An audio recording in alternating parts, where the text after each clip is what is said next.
ناس كتير بتدور ازاي تغير اسمها على الفيسبوك، خصوصا بعد التحديثات الجديدة. في الفيديو ده هشرح ليك الطريقة الصحيحة لتغيير الاسم واسم المستخدم خطوة بخطوة من غير اي مشاكل. خلينا نبدأ الفيديو.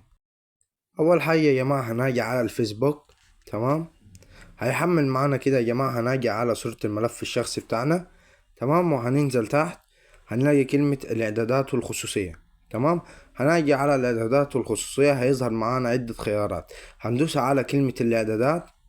تمام. هيظهر معانا بالواجهة دي مركز الحسابات، هندوس عليه. تمام. هيظهر معانا الملفات الشخصية، هندوس على الملفات الشخصية. هيظهر معانا الانستجرام وفيسبوك. طبعا احنا عايزين نعمل بتاعة الفيسبوك. تمام. هنعمل هنا وندوس على الاسم.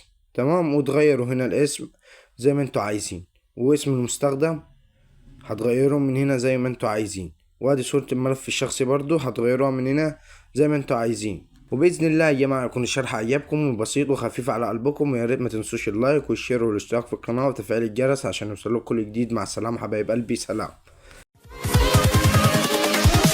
Here we go.